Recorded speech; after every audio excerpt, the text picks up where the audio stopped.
सभी को जय मसीह की। आशा करती हूँ सब अच्छे और स्वस्थ होंगे। मेरा नाम है ब्लेसी और इस चैनल का नाम है coffee with blessed Blessy. Coffee stands for Christ offers forgiveness for everyone everywhere. ये मेरा पहला वीडियो है और पहले वीडियो में मैं आपके सामने एक गवाही को शेयर करना चाहूँगी। एक बुजुर्ग माता की गवाही। उस माता ने मुझे देखकर कहा कि कितने ही लोग इस दुनिया में अपनी गवाही को बांटते हैं, मैं भी अपनी गवाही को बांटना चाहती हूँ। तो मैंने कहा बिल्कुल आप अपनी गवाही दे सकते हैं। लेकिन जब वो माता मुझसे अपनी गवाही को बांट रही थी तो बड़े दुख और पीड़ा और दर्द के साथ उन्होंने अपनी गवाही को बांटा। उन्होंने कहा कि हर बात के लिए उन्हें दोषी ठहराया जाता है।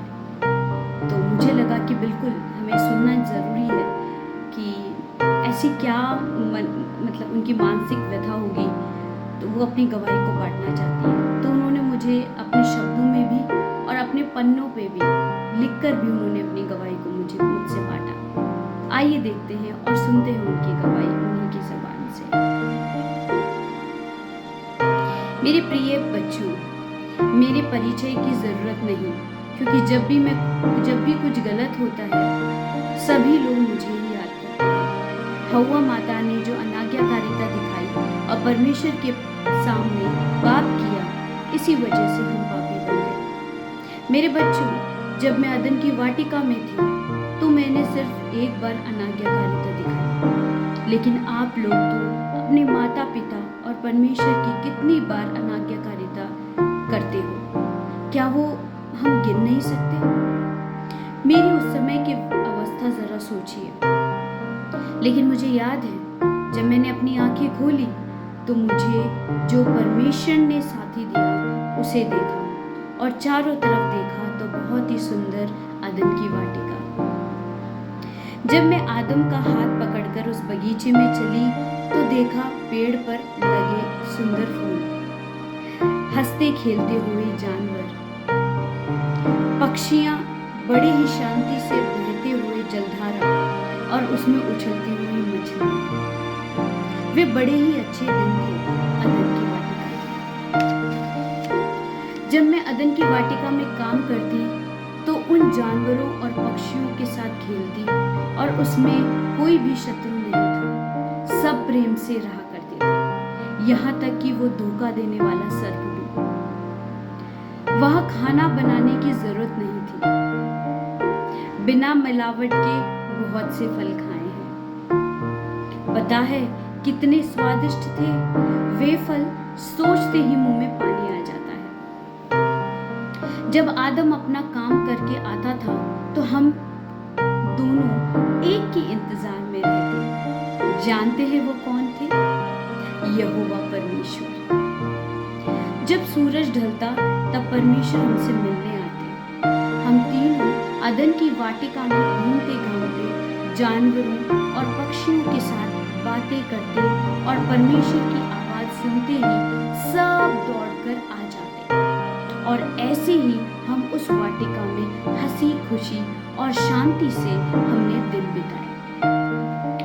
लेकिन वो दिन मेरे जीवन का एक दुर्बल क्षण था। आज भी मैं उस दिन को याद करती हूँ। आदम काम करने गया था और मैं उस दिन अपने दोस्तों के पास नहीं गई, बल्कि ऐसे ही वाटिका में घूम रही थी। परमेश्वर ने कहा था इस मध्य वृक्ष के फल को ना खाना। जब मैं उस वृक्ष के पास पहुंची तो मैंने देखा कि उस वृक्ष का फल सबसे अलग और बहुत ही सुंदर था। परमेश्वर ने कहा था कि न खाना तो मैं वहां से आगे बढ़ी। तभी पीछे से एक आवाज आई तो मैंने पीछे देखा, वहां सर्प था। कल तक तो हम खेल ही रहे थे, इसलिए मैं वहां रुक गई। तब सर्प ने मुझसे कहा कि अगर तुम इस वृक्ष के फल को खाओगी तो तुम परमेश्वर के समान बन जाओगी। तब मैंने उत्तर दिया, इस इस वृक्ष के फल को ना खाना और ना तो हाथ लगाना। तभी सर्प ने कहा कि कोई बात नहीं, मैं दे रहा हूं ना, हम तो एक दूसरे को जानते हैं ना। और ये कहकर उसने वो फल मुझे दे दिया। बहुत ही सुंदर दिखने वाला उस फल को मैंने ले लिया और खा भी लिया। और तभी आदम मुझे ढूंढते हुए वहां पहुंचा और बचा हुआ फल मैंने आदम को दे दिया। अचानक से हमारी आंखें खुली और खुद को देखते हुए हमें शर्म आने लगी। हमने जल्दी से पेड़ों से पत्ते तोड़े और खुद के लिए कपड़े बनाए। हमारी ऐसी जल्दबाजी देखकर सर्प को हंसी आने लगी। धूप की वजह से हमारे कपड़े सूखने भी लगे। थोड़ी देर बाद जब सूरज ढलने लगा तब परमेश्वर हमसे मिलने आया और हमारा नाम भी लिया। तब हमने कहा कि हम यहाँ छुपे हैं। परमेश्वर को सब समझ आ गया था। परमेश्वर ने हमें बुलाया और एक जानवर की खाल लेकर हमें ढक दिया। हम दोनों को बहुत ही दुख हुआ, क्योंकि आज से पहले इस वाटिका में कभी भी खून नहीं बहा और हमारी वजह से आज एक जानवर की बलि चढ़ाई। फिर परमेश्वर ने हमें आदन की वाटिका से बाहर कर दिया और इसी तरह हम भूमि पर पहुंचे। एक बार पीछे मुड़कर माफी मांगने तक का समय नहीं मिला। मेरे प्रिय बच्चों, मेरी अवस्था नहीं है आप लोगों की। शैतान आपको प्रेरित करता है कि मुझे ही दोष देते रहो। और यही सब देखकर परमेश्वर ने अपने इकलौते पुत्र को धरती पर भेजा ताकि वो यहाँ दुख सहे, मारा जाए और तीसरे दिन जी उठे। परमेश्वर कहता है, जो यीशु पर विश्वास करेगा और उसको उसके पापों से क्षमा और अनंत जीवन मिलेगा। फिर भी क्यों मुझे ही दोष लगाते हो? मुझे ऐसा ना कहने वाला कोई नहीं था, लेकिन आप लोग को तो पवित्र आत्मा तो मिला है ना, राह दिखाने वाला, पापों का बोध दिलाने वाला, न्याय के बारे में सिखाने वाला। तो क्या पवित्र आत्मा की नहीं सुनते और मुझ पर दोष क्यों लगाते हो और ऐसा जीवन जीते हो? जैसे हमने अदन की वाटिका को खोया, वैसे ही उस स्वर्गीय और अनंत काल के जीवन को ना खो। परमेश्वर की आज्ञा का पालन और यीशु को अपने हृदय में आमंत्रित और पवित्र आत्मा के साथ अपने आगे के जीवन को जिए। मैं बहुत ही ज्यादा बोल रही हूँ। मेरे दुख और मेरी पीड़ा को आप समाप्त कर सकते हैं। आप सब परमेश्वर की संतान बनकर जिए। इतनी देर मुझे सुनने के लिए धन्यवाद। प्रतीक्षा में आपकी हव्वा माता जय मसीह की।